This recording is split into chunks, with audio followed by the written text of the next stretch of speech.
Martin, your microphone is muted. Good morning, Leader.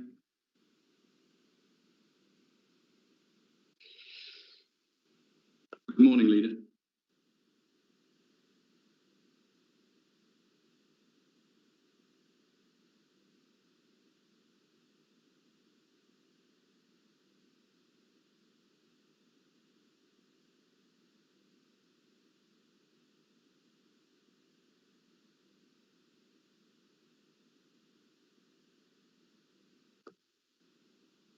Martin, your microphone is muted. Sake. Yeah, that's it. You got it now. No, it came back on. Right, good morning. Councillor Martin Hill, Leader of the County Council and Chairman of the Scrutiny Committee. Welcome to today's meeting of the Executive in June. And I will start now with apologies for absence, please. Thank you, Chairman. First of all, I'll just ask members of the Executive and other councillors to confirm that they're present. Could members of the Executive and other councillors please confirm they are present when their name is called? Councillor Mrs Bradwell. Present. Councillor Davey. Present. Councillor Davis. Good morning, I'm present. Councillor Hill. Present. Councillor Poll. Present. Councillor Mrs Woolley. Present. Councillor Worth. Present. Councillor Young. Present. Councillor Mrs Newton, Chairman of Scrutiny Panel B. Present. Councillor Parker, Chairman of the Overview and Scrutiny Management Board. Present. The following officers are also in attendance: Debbie Barnes, Chief Executive; Les Britzman, Chief Fire Officer; Andrew Crookham, Executive Director for Resources; James Drury, Executive Director for Commercial; Glenn Garrett, Executive Director for Adult Care and Community Wellbeing; Heather Sandy, Executive Director for Children's Services; and Nigel West, Head of Democratic Services. Leader, we have received apologies for absence from Andy Gutherson, Executive Director for Place. Thank you for that, Cheryl. Thank you very much. Are there any other apologies which haven't been read out, please? In the absence of that, I'll now move on to agenda item 2, which is declaration of councillors' interest. Is there anybody wishing to declare an interest? Please speak now. Okay, thank you very much. We'll then move on to item 3 then, which is the any announcements by myself or any executive members. So I think for myself, obviously we've had a month now, a further month on in the coronavirus epidemic, and obviously we are now beginning to enter into the recovery phase, and lockdown, as we're all aware, is being slowly released. In terms of developments of the County Council, obviously that we've been participating in that, and I'll let my colleagues talk about the schools and in their own particular area and highways and waste. But from my perspective, I suppose the only main thing which I'd like to report on is the new situation in terms of tracking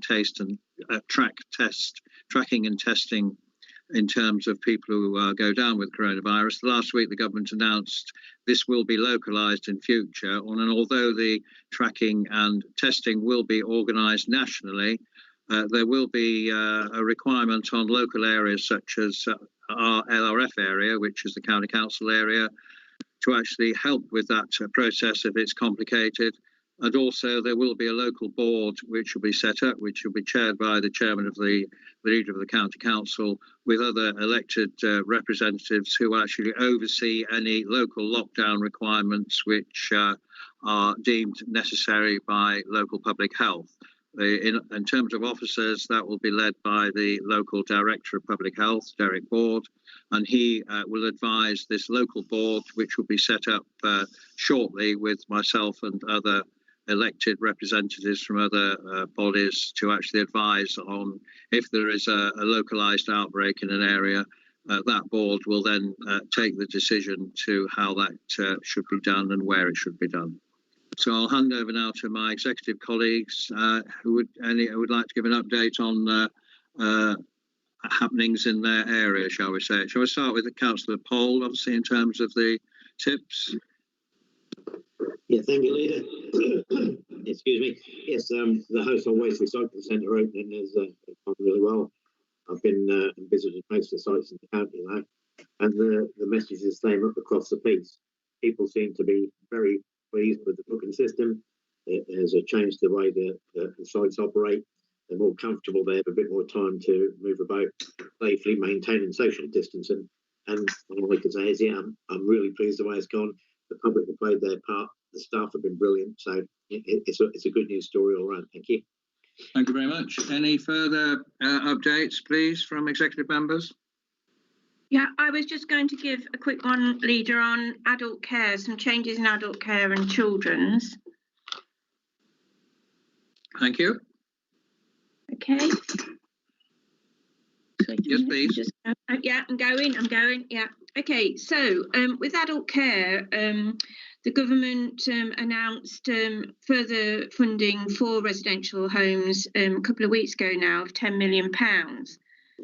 5 million of that has to be passported immediately to homes, but there is sort of a catch with that the homes now every day have to complete a bed tracker to government.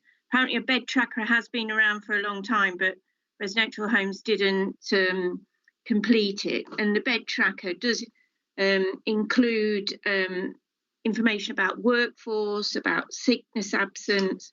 It will, at the moment, suspected cases of COVID-19, bed occupancy and PPE.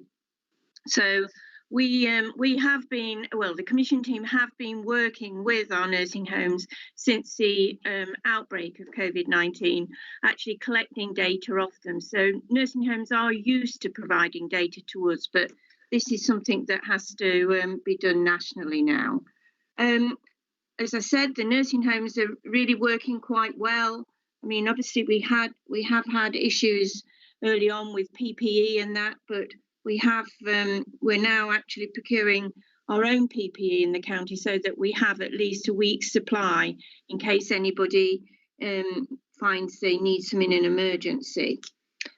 Obviously, we've got community supported living as well, which actually looks after people with disabilities and physical learning disabilities.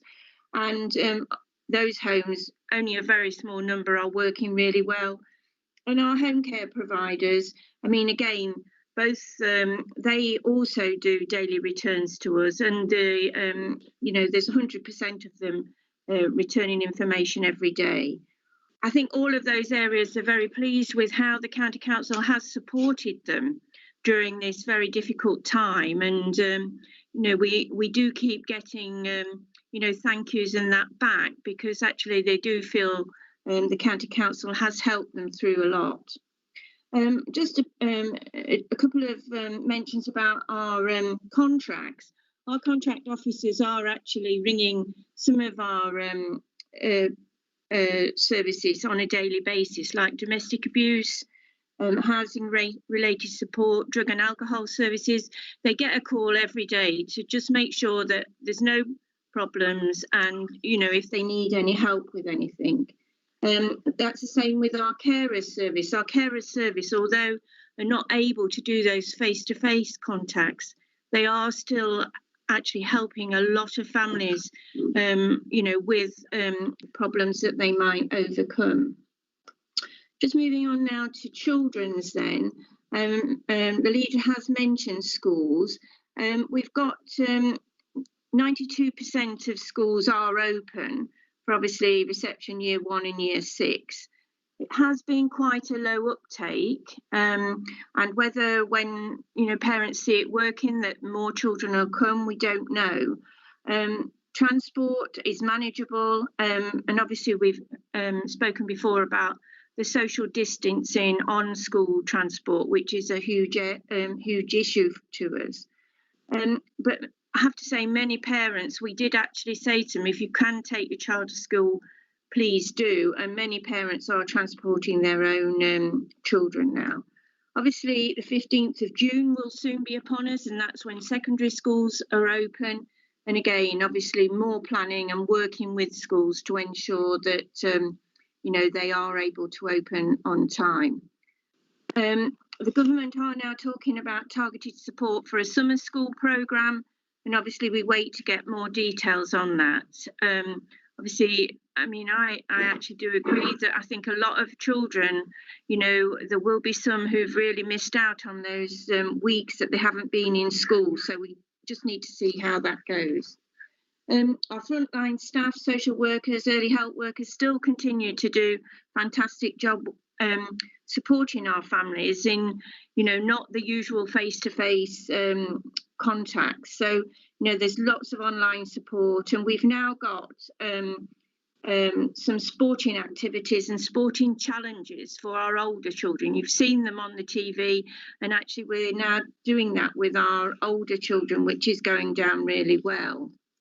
And the final thing is about the family learning service, which actually is children's, but also comes under economic development. And that is a service that actually works with parents, usually in schools or children's centres. And actually, again, that service has found a way of how to continue the learning that parents do. They do qualifications as well. And that service as well has still continued to help families, which I think is really good. So I think we're doing all we can in very difficult circumstances. Thank you. Thank you for that. I have Councillor Davis, who also wishes to speak. Well, good morning. Really, morning, I just want morning, to Richard. a very brief update on the highway service in particular. Councillor Bradwell's covered the schools transport that I was going to mention as well. Despite the fact that the new contract started on the 1st of April, I'm pleased to report activity is almost at a business as usual type of level, with thousands of repairs being carried out already. We are seeing some slight issues in supply chain issues in terms of our bigger capital schemes, but the day-to-day service of keeping the roads busy is going ahead well. I'd also like to report that we are talking to colleagues across the county about what, if any, provision needs to be made for more people on the high street, although I think it's fair to say that compared to some areas of the country, we won't need to make the kind of changes to the layouts of footpaths and pavements, etc., that some areas are requiring to do. But we are working with colleagues to ensure that happens and people can get out and about as safely as possible. Thank you. Thank you very much. Councillor Woolley. Thank you very much, Leader. First of all, apologies for not turning on my video. Unfortunately, the signal is fairly weak here, and if I keep it off, I keep the audio. So it's the lesser of two evils. I just wanted to highlight to everyone, as you all know, this week is National Volunteers Week, and I think it's a particularly pertinent time to say a thank you to all of our volunteers during the COVID situation. We've got over 400 volunteer community groups who are made up of over 7,000 individual residents doing great stuff and great work out in the Lincolnshire communities, looking after those that are self-isolated and shielded. And it's also good news that they've been able to tap into our community fund, and to date we've had over 205 grants approved with a value of around about £120,000. This has made a significant difference to very small, tiny community groups who needed money quickly. I think the fastest turnaround was in my own case, and I think it was 15 minutes. It really has made a huge difference. Thank you.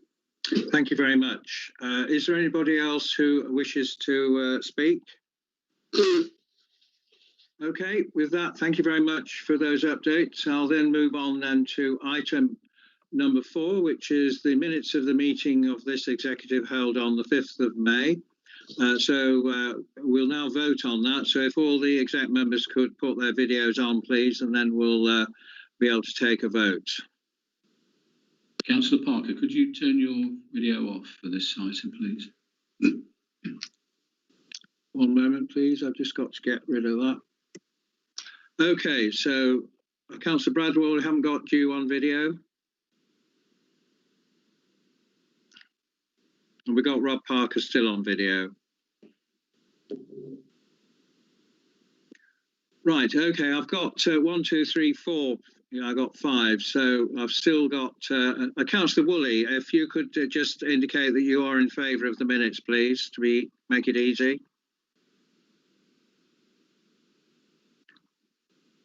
So I'm still waiting for Councillor Bradwell's video to come up.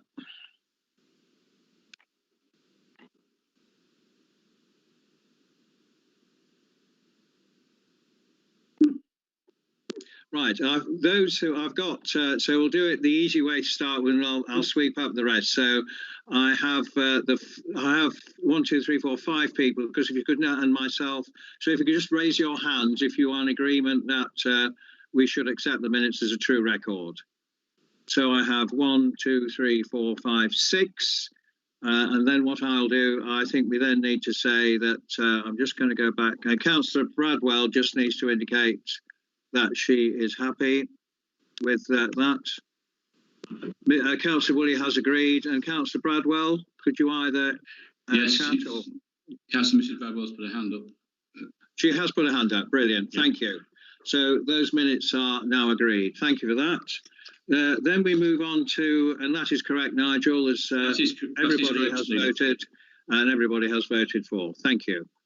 We will get better at this as we go forward, I promise. Right, item 5 then, which is report on the Overview and Scrutiny Committee, Overview and Scrutiny at Lincolnshire County Council.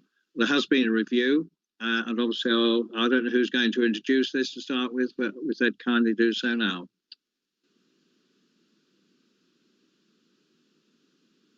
If I'm unmuted, thank you. Yes, Angela. Thank you, Angela. Good morning, everybody. Yeah, I've chaired the Scrutiny Panel B, Chairman. And before we start, I would just like to thank... You're Councillor Newton, just so everybody's aware. I beg your pardon, sorry, yeah. Councillor Newton. I've been chairing Scrutiny Panel B. And before I go into the report, I'd like to thank all my colleagues on the panel, my Vice Chairman, Councillor Tony Turner, and Councillors Bob Adams, Colin Matthews, Rob Parker, Stephen Rowe, Mark Whittington and Ray Wotton. And I'd like to thank Councillor Barry Young, who participated in each meeting representing the Executive. Councillor David Coleman, Nigel West and Simon Evans have also assisted in the review, and Nigel and Simon are present to respond if there's any detailed questions that I can't deal with. And last year, there was some new statutory guidance on overview and scrutiny. It was published, and Scrutiny Panel B was given the task of reviewing the Council's own scrutiny arrangements, which have been in place since 2017. The panel had 5 meetings, and its members who attended 2 conferences. The first one in October last year was the East Midlands Scrutiny Conference, and the second one in December was at the Centre for Public Scrutiny. And following our review, we've made 8 recommendations, which were approved by the Overview and Scrutiny Management Board on the 30th of April. These recommendations are set out on pages 22 to 24 of your pack today. Depending on the Executive's considerations, 4 of the recommendations will require a final decision by the County Council, while the other 4 are more operational, and I can address the recommendations requiring a County Council decision. On recommendations 1 and 2, we have had an executive scrutiny protocol in place since 2017, which had anticipated most of last year's guidance. We proposed some revisions which are highlighted in red on pages 49 to 56. These revisions do 3 things. 1, excuse me, they align with the outstanding elements of the guidance. 2, they provide ground rules for the early involvement of scrutiny in policy development. And thirdly, they reflect the Council's existing good practice. And recommendations 3 and 4, we propose that no changes to the existing scrutiny committee structure, as the panel is satisfied that it provides a broad range of scrutiny activity across the Council's services. However, there is a proposal to discontinue the Safeguarding Board Scrutiny subgroup and relocate its activity to the Adults and Community Wellbeing Scrutiny Committee and the Children and Young People Scrutiny Committee. And as I've said, Nigel and Simon are present. Thank you, Chairman. Thank you very much. So I think it would be helpful if we probably went through each recommendation in turn, which, as you said, was on pages 23, 22 and 23, wasn't it? Yes. So do we, I don't know whether you want to do that, Andrew, or you'd like an officer to run through it? I think if you start, should we start with one and then we'll comment as we go through? Okay. I actually haven't got, I can't get up a copy while I've got this on. So normally. Okay, right. Well, we'll start with I'll do it for then. That's no problem. So recommendation 1 was that a revised executive scrutiny protocol to be approved as set out in Appendix A to this report. So I'll do this on an exception basis. So if anybody wishes to comment or to say, please either indicate on the chat function. Please indicate on the chat function. So. Without hearing anything, I'm assuming then that has got broad agreement. And the schedule of deviations on which you've just talked about on Appendix B also be approved. So again, has anybody any comments they wish to make on that? Thank you. Recommendation 3 is that no changes be made to the overview and scrutiny function, except for this proposal which you referred to in recommendation 4. Yes. So apart from the scrutiny subgroups, everything to remain the same. So has anybody got any comments to make on that? I will let Councillor Parker come in at the end when I've done that, because if he wishes to. And then recommendation 4 is a change, and that is that currently we have 2 safeguarding scrutiny subgroups which report to their respective scrutiny committees, and the proposal is that they are disestablished. Now, I don't know, Councillor Bradwell, you just want to talk about that, comments on that?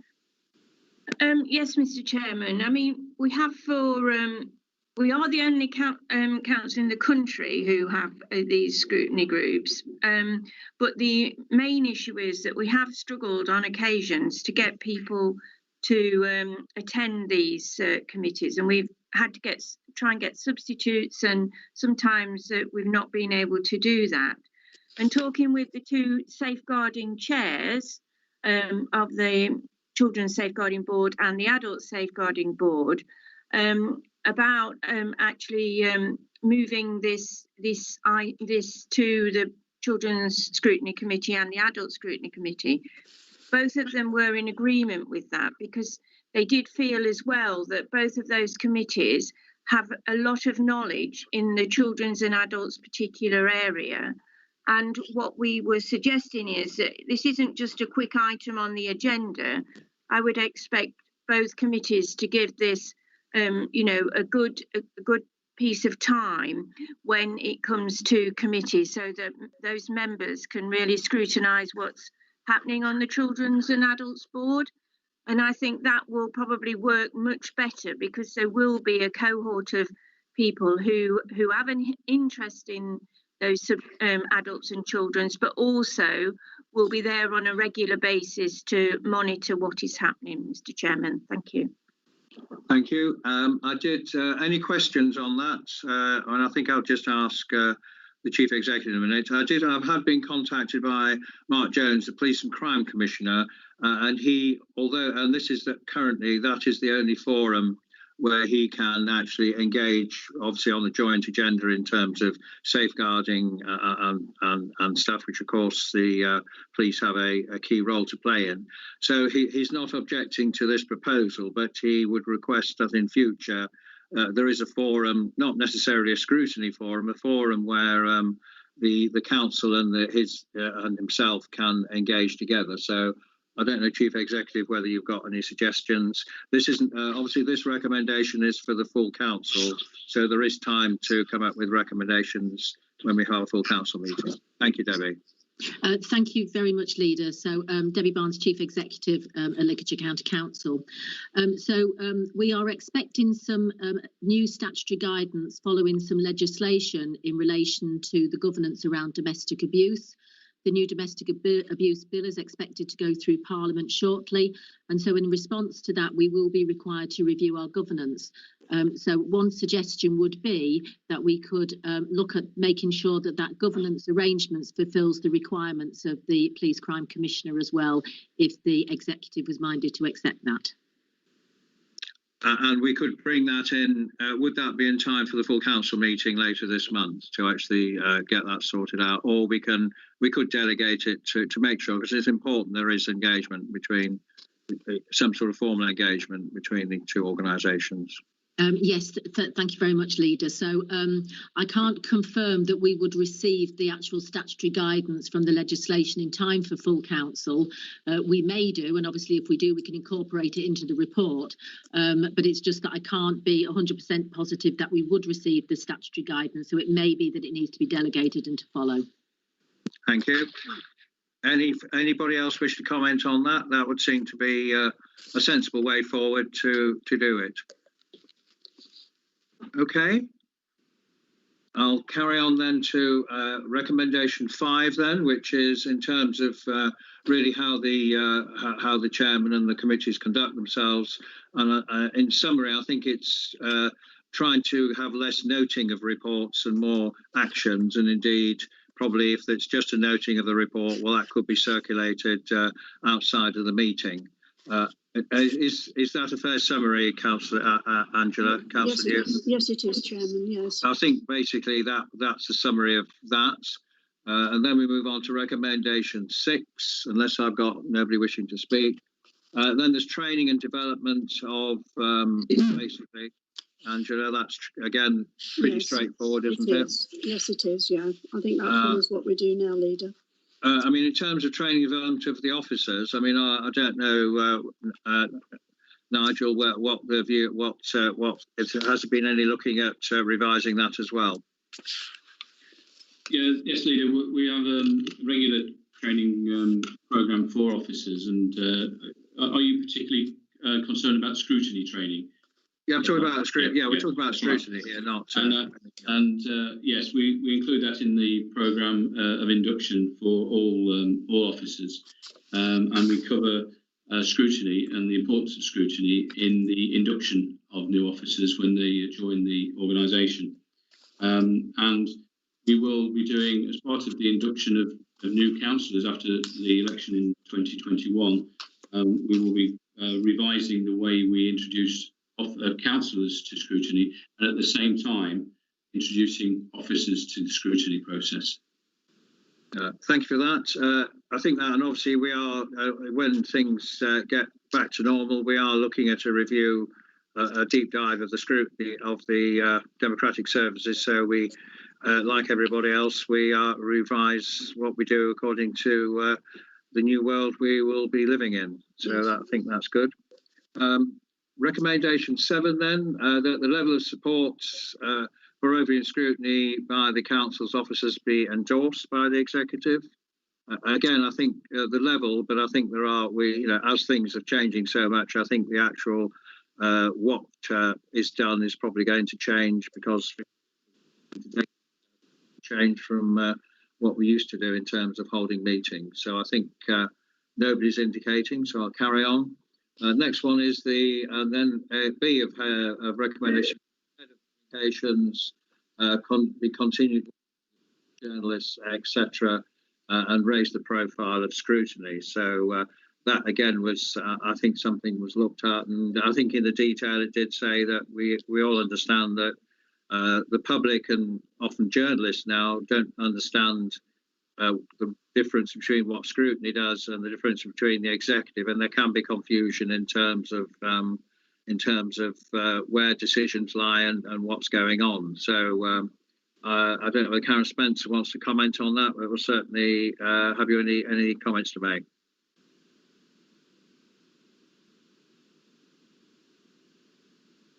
I'll move on then, because there's no sign from, but I think we're, in terms of accepting that, so we're happy with that, are we? Good? Yeah, sorry, Martin, I couldn't. Right. I couldn't, it wouldn't log on. No comments, fine, thank you. Good. So let me move to recommendation 8 then. It's about, this is all about external organisations and how scrutiny interacts with our main contractors.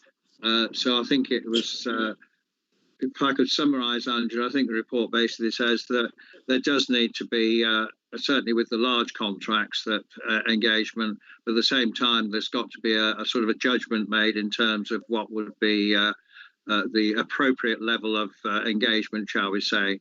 So is that a fair summary? I think that was it. I think reasonable was the word most of us used. And who would decide that? Would that be the chairman of the particular committee, or what? I think it would be the chairman of the committee and the chairman of the Overview and Scrutiny Committee. Right, I'll run through, and then I think on that one, for example, perhaps Councillor Parker would give his view on how that could be managed, because on the one hand, we've got major contracts. I think it's appropriate at least once a year they come and report to the scrutiny, but on the other hand, we wouldn't want people being dragged in willy-nilly just because people felt it was required. So that's recommendation 8, and that concludes the recommendation. So, Councillor Parker, is there anything you would like to say or comment on in all of that? Thank you. Yeah, sure.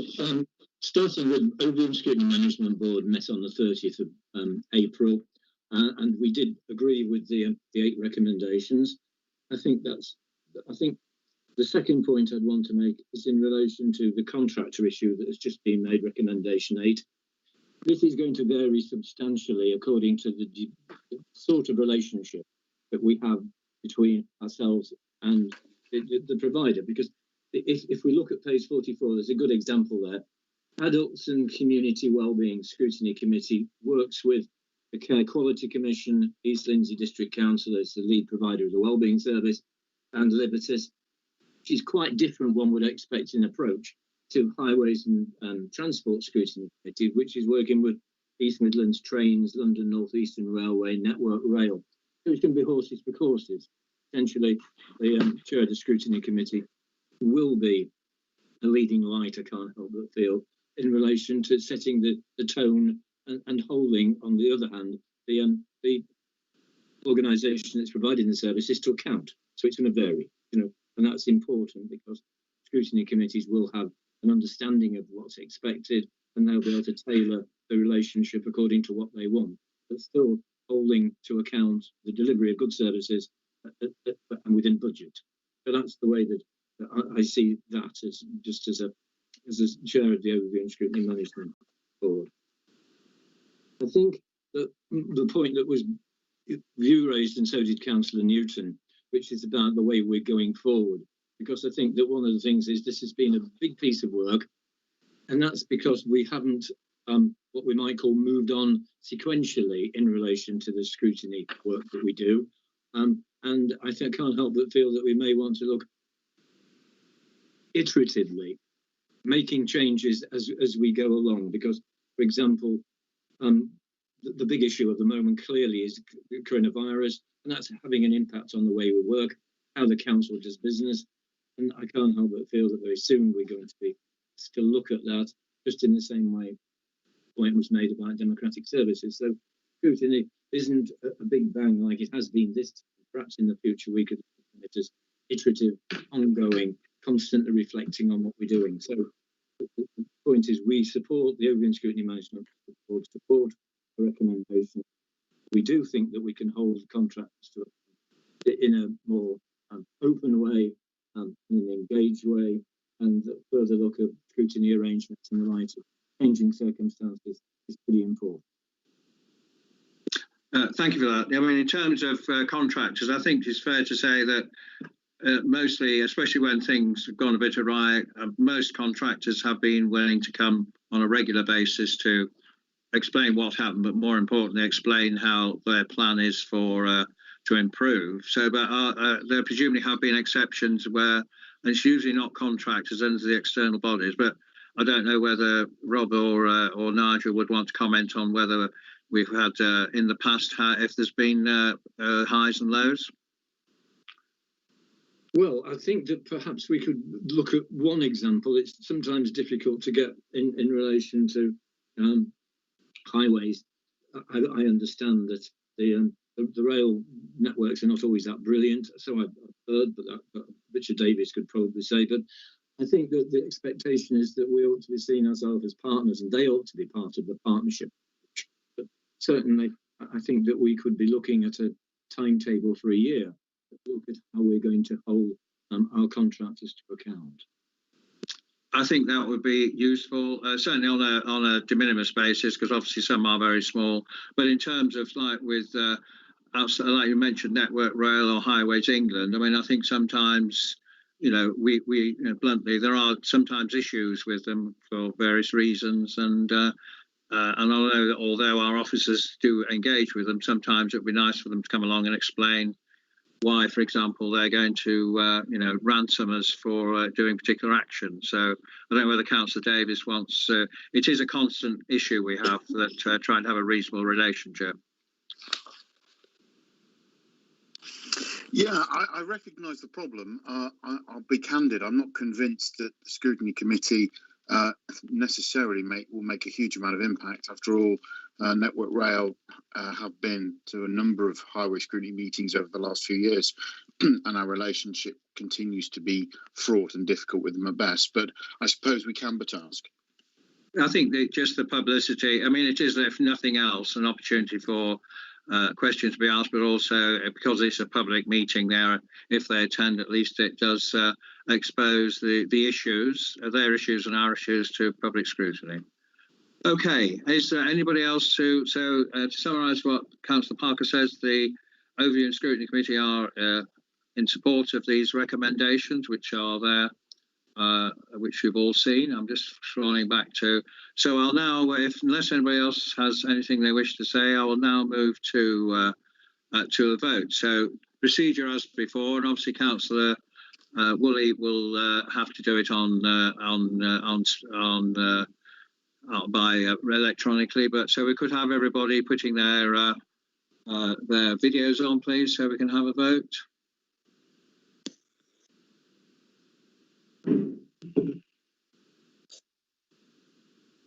Right, so we've got, I have, so there's 6 of us there. So Councillor Woolley would needs to indicate, and Councillor Bradwell, please, could verbally indicate. Aye, recommendations, Leader. Thank you. Councillor Bradwell has voted, yeah. So, put a hand up. Yeah, so Nigel, that is all in favour. That's unanimous, Leader. Thank you very much. So I'll then move on to item 6, which is the Corporate Support Services extension. So basically, this is the Serco contract, which we have been. They have been our contractor for the back office services since 2015. We've already extended once to April 22, and the proposal in this paper is to extend that to the 31st of March 2024. So there is an open paper, but obviously there is also a pink part as well, which has some financial and other details in. So if you wish to actually address anything in the pink papers or the confidential papers, we will have to go into private session. But I'm hoping that we will be able to have an open debate about this without having to go into confidential. So I think, Sophie, you're going to just walk us through this paper. Thank you. Yes, thank you, Leader. My name is Sophie Reeve. I'm the Assistant Director for Commercial for Lincolnshire County Council. As you've outlined, the report is about the Serco contract. It's already been extended, and there is an opportunity to extend again for a further 2 years. When looking at whether that would be in the Council's interests or not, a review was carried out, and that review is summarised in the report. It looked in particular at the alternative commissioning arrangements that were available to us. But key points I would like to pull out of the report, because I think you will be interested in them in particular, is that a benchmarking exercise demonstrated that Serco still offers good value for money. Their prices are in line with the market average for services of this type, even though the services they deliver to us are more complex than the average market delivery. Very importantly, after a shaky start some time ago to the contract, we've now had very solid high levels of performance from Serco, with the key performance indicators showing that over the last 18 months, Serco have only failed to meet their target level of performance on 4 out of the possible 720 occasions. We carried out a lot of work in 2018 to see what was available in the market, what the alternatives were, and we've refreshed that work to see if there have been any new entrants into the market since 2018. Are there any new opportunities for us to review? With the exception of IT, there are still no commercial providers carrying out the same mix of services to the public sector, which significantly limits the choice that we would have. Interestingly, the review confirms that the IT market is showing a shift to a multi-source model. We discussed this in 2018. It's where a number of specialist providers provide separate elements of the service. This approach is the Council's preferred model and is something we are beginning to work to with the move of our data to Microsoft Azure.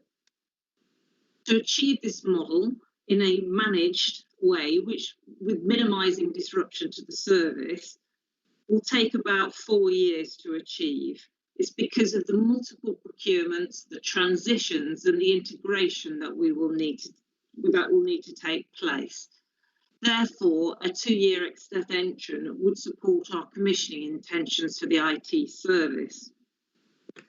When we were considering the extension with Serco, we hoped that they would make a value-added offer to us in order for us to encourage us to extend the contract. And in fact, they have done that. So what they're saying to us, if we extend, the benefits they'll extend to us over the following 4 years, starting on the 1st of April 2022, will be of a value of about £5 million to us. That's made up of a number of initiatives. One is a decrease in the CSC charges, and another is to release us from obligations to pay more for those elements of our IT estate that are old and not supported. They're also offering new investment in an IT security operations manager, in the payroll service, in transformation, so they can work with us to improve the way they deliver services to us, and they've also offered to upgrade the Council's customer relationship management system, which is used in the customer service centre.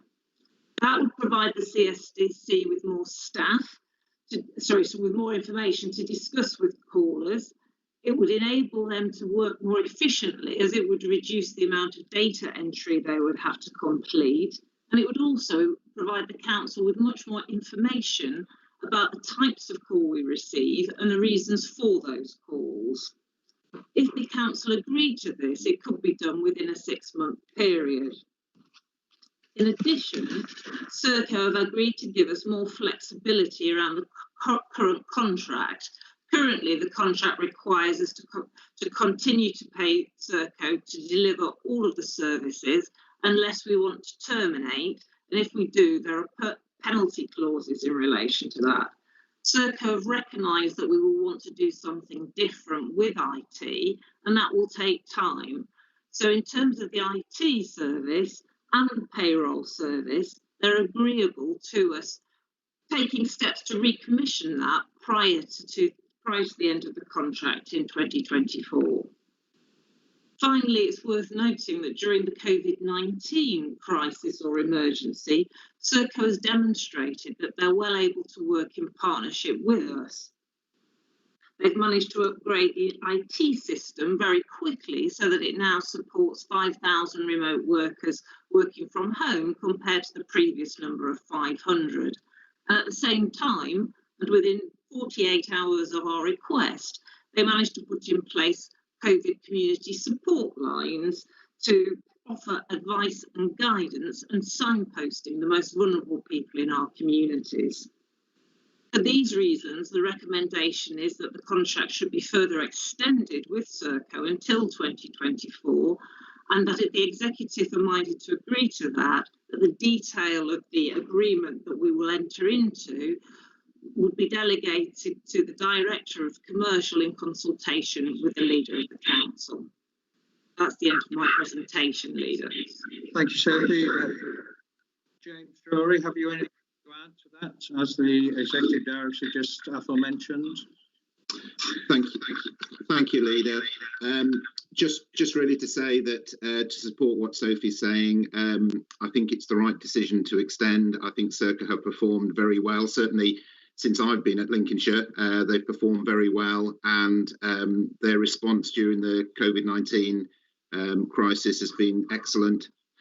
So I'm comfortable with that, and I think the flexibility that they've shown in the extension, so that will enable us to position ourselves better for our preferred position at the end of that extension as well. So there's a flexibility there that is really positive too. So I'm comfortable with the recommendations in the report, Leader. Thank you. Thank you. So I'll move on to Councillor Parker now, who will just summarise the scrutiny view on this. Leader, sorry to interrupt. Councillor Woolley has asked to speak. Okay, I'll let Councillor, if Councillor Woolley doesn't mind, I'll let Councillor Parker do the scrutiny response, and then we'll come back to Councillor Woolley.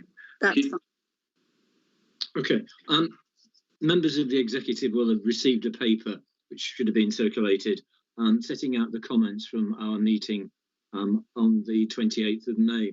There are 4 points that I just want to cover very briefly, most of which confirm the points that have already been made by Sophie.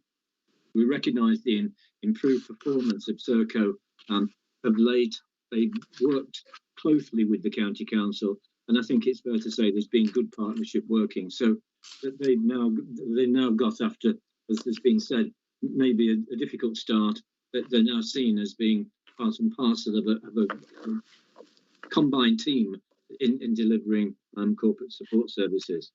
The second point I think I just want to make is that in relation to obsolete IT, and the point is covered on the note, that we have now been able to work together to satisfactorily deal with an issue which was part of our refresh programme.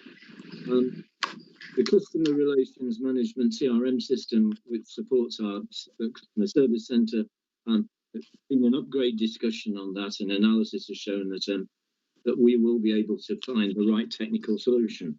I think the point that did give overview and scrutiny management some concern, mainly to do with the difficulty of making a forecast about financing and budgeting, is that there could be cost pressure on our budget.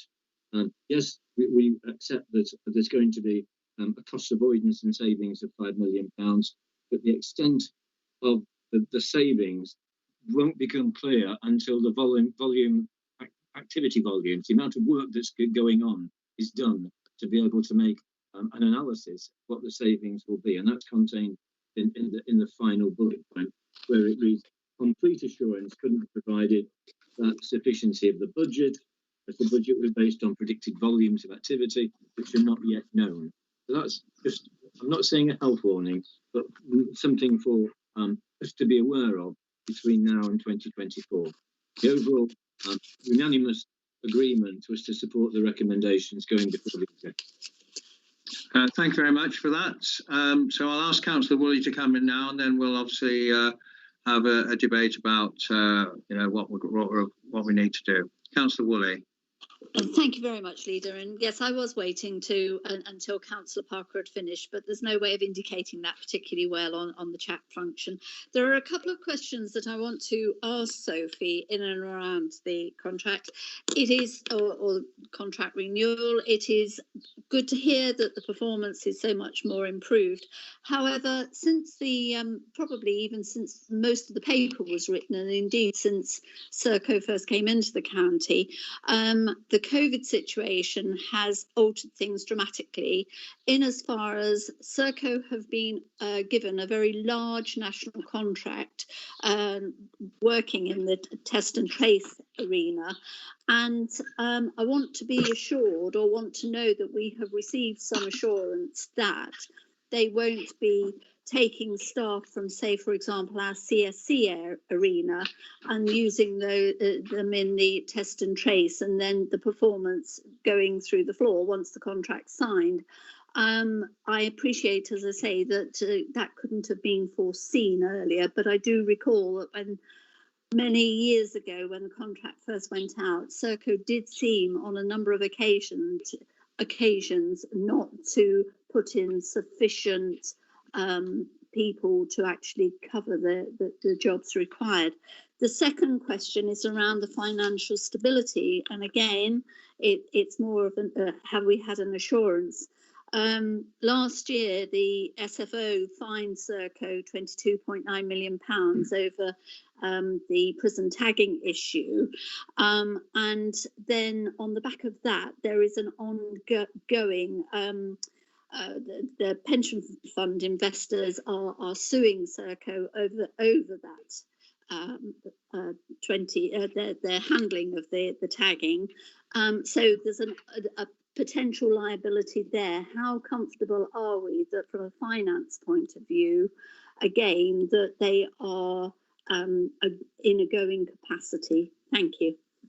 Thank you for that. So if Andrew Crookham could answer, I mean, I think Serco at the moment are probably one of the stronger contractors, but things can change very rapidly. Andrew, do you want to just answer the last point? Well, yeah, as you say, Leader, we've done a thorough piece of work in terms of looking over Serco. We've obviously they're a strong partner with us as well, and we're as content as we can be. That's not to say things won't change in the future, but as it stands at the moment, the work that Michelle and Sophie have worked together on, we're content that that's a strong position for us to move forward with. Thank you. So, Sophie, do you want to just address the issue about making sure that the performance doesn't dip because of other commitments elsewhere? Yes, Leader. I've been given a verbal assurance by Mark Bennett, who's the Partnership Director, that none of the staff at the Thomas Barker House who deliver services to LCC would be used in the other activity, and I can certainly ask him to confirm that in writing to give us additional assurance around that. We do have, and it's referred to in the benchmarking report, very punitive, I probably shouldn't say that word, but very, very strong KPI measures in place with very strong service credits sitting behind them. So Serco can't really afford to allow performance to drop because the cost of the failures is very significant to them. That's one of the reasons why in the early days the cost of the contract was much more expensive for them to deliver than the profits they made from it. So I'm confident that performance will stay high. And just to give a scale, I mean, I do have a very large call centre operation nationally, and I'm not sure about internationally, actually. So they are big, aren't they? So they have, it's not as if they're small and they're taking on a big national job. They have a lot of people already, I believe. Is that correct? They do. And I think that the arrangements they've been making for the test and trace is they're partnering with other organisations as well. So it won't all be Serco resource delivering on that. Thank you. So could I ask for any further comments? I think we just need to discuss the recommendations of the Scrutiny Committee, which I think to me seem eminently sensible, and how we just respond to those. So if I start that off, I think the first thing is obviously the issue about the obsolete equipment. So as Sophie said in the contract, they have actually let us off an obligation about that. But that I think the onus is on us to actually make sure we do get rid of. We've got quite a lot of legacy equipment which is quite old and would need upgrading. So I don't, James, you just want to comment on that. There is, I think we do need to make sure we get on with doing that, even though the contract doesn't force us to. Yeah, thank you, Leader. Yes, you're absolutely right. It is really important that we do that. And there are a number of reasons. Obviously, it is obsolete, and that brings with it risks around breakage and failure of service potentially around that. But also when we're looking at where we need to get to in 4 years' time at the end of the extended contract, assuming it is extended, then we can't afford to be going out to the market or talking to partners with a range of obsolete sort of equipment and software. It's not the right approach. I think what we've done in the past is we've tended to deal with it in more of a piecemeal way. So as we're upgrading certain elements, we will look at the impact that has on the obsolete list rather than dealing with it as a whole unit of obsolete issues. So it has slowly reduced over time, but we now need to really focus on that once we've stabilised the Office 365 rollout. So yes, it's on the agenda and it will get dealt with. So I think it's just timescales particularly interested in. So, subject, I mean, obviously, if we do agree this, I would think we need to come back to the executive and report on the future plan of how we are going to, what we're going to do. So can we have would 6 months be a reasonable timescale to do that, or perhaps earlier? I think we could come back earlier with a report that outlines the detail and the timeline for completing all the work with the intention of completing the work within 12 months. But certainly the initial report back to yourselves could be earlier than that, Leader, yes. 3 months or 2 months? 3 months will be fine, Leader, thank you. Right, so you'll then come back with a report. We accept there will be a cost to that, and that's something we need to factor into our budget requirements going forwards. And while you're on, obviously then there's the other issue. I just want to explain this issue about the customer relationship management system and the relationship with our Lagan system we got, and there are some issues there. Just want to explain that, what that's all about. Thank you, Leader. Yes, so we currently use the Lagan customer relationship management system in our customer inquiry centre. It's an old version of the software and it does need upgrading quite significantly. The upgrade will bring some enhancements to how we can deliver services in a better, more digital way for our residents, and that's something that we would welcome. However, what we are just checking out is the technical position that would put us in if we upgraded with Lagan, as opposed to looking for a different solution. And we're just checking that out at the moment. If a different solution would give us a better technical and business/service outcome, then we would talk to Serco about them helping to provide us with some support to do that instead of upgrading Lagan. Serco want to do this because it will make the customer inquiry centre run more efficiently. We want to do it partly for those reasons and partly to improve the digital offer for our residents. And we will look at it in the round quite quickly over the next couple of months, and then determine whether the Lagan upgrade is the right answer or whether a different CRM system would be a better solution for us. So just as part, I think that would be sensible. Just, I'm correct in saying this is something that Serco have offered to provide as part of their extension, is that correct? Correct, Leader, they have, and we obviously want to take that opportunity. But if we feel it's the wrong technical solution, we would then negotiate with Serco their contribution to the right technical solution. So in terms of the contract then, can we put in place a timescale on that to have a solution without saying it necessarily is the Lagan upgrade? So I'm sure it's obviously in Serco's interest, but I think it would be sensible to have a timescale to resolve this issue. Is that within the contract, or do we need to have a recommendation on that matter? Sorry, yes, Sophie. Sorry, James. What Serco have said is that for the reasons that James has outlined, is that they want to be able to operate the CSC more efficiently. They need an upgraded CRM system to do that. They like Lagan, they're used to using it, they know it can be rolled out quickly. But if it's not our preferred choice, if we can come up with something quickly, then they would be minded to agree to make a contribution to that. So they haven't told us what that contribution would be, but it would certainly be part of the detail that we'd have to agree in the agreement to extend the contract. There will be a written document, all the detail will be included in that, and that will be one of the areas we'll cover.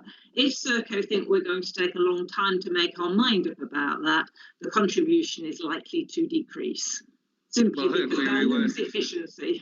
That's the whole point of this. I do think we executive would expect a resolution in a reasonable time scale, whatever your view on that is, and I think I'd like that to be part of our certainly not the formal recommendation, but an expectation. So we need to decide ourselves. So have we got a reasonable timescale in mind? Leader, it's James again. We can review the technical solution within that, within a 2 to 3 month period maximum. And I think at that point we're either saying to Serco that we want to go ahead with the Lagan upgrade, or there's a different alternative solution. So that's that can be going to the same paper that comes back to the executive about the other stuff. Well, that's good. The obsolete stuff, yes. Leader. Thank you. Anybody else wishing to speak? I mean, there's a lot of work going on into looking at this. We haven't just sort of rolled it over. And we've done a lot of technical work to look at the options. And as has been said, the contract performance has been quite strong, actually, and particularly of late. And I think the issues like rolling out the Teams function, which of course we're using today, the Serco have been very flexible in terms of making sure that we've delivered. So there are no performance issues, and also the cost of actually changing would be both in terms of time of officers and also in cost. It is substantial to go over to a new contractor. Would be substantial, and it will, as we've just discussed, give us 2 more years to actually get ourselves in a better place, so that next time we go out, we will have probably a better offer. But I think one of the problems that we had with the start of this particular contract was that our systems were pretty all over the place, shall we say, hadn't really been invested in over some years, and I think we need to be in a much better place. So with that, I would recommend that we accept these recommendations and keep Serco on as our preferred as the contractor until March 2024. Noting also that obviously, as the Scrutiny Committee said, there are uncertainties about our future funding arrangements, but whatever those funding arrangements are, we will still need to have a good back office system, and indeed having a strong IT and other systems in place will actually enable us to drive out more savings. And as Councillor Parker also said, a lot of this is based on volume, so there is some protection in there, but it will be the case that we will have to have these systems, and this would seem to be the most cost effective, and there are savings or virtual savings to be found, as opposed to an increase, which has been the case in the past. So I would propose that we actually accept the recommendations and carry on with the further extension of the contract. Is that seconded somewhere? Would somebody like to second, please? Chairman, I'll second that, Mr. Chairman. Councillor Bradwell has seconded. Yeah. Okay then. So can we then go back to the vote again, please, and then. The same procedure. If you all put your videos on, and then we shall vote by hand. Right, so that is, we're all there, and I see Councillor Woolley has also agreed the recommendation. So Nigel, that's unanimous again? Nigel? Just waiting for Councillor Bradwell to show a hand. I have shown it, but Yeah, I don't know what's the matter with my system. Thank you. Okay. That's unanimous, Chairman. Thank you very much. So that is agreed, and I think I'm correct in saying that concludes the business of this month's executive. So thank you for your attendance, everybody, and have a good rest of the day. And thank you. Thanks, Leader. Bye-bye. Thank you, Chairman. Thank you.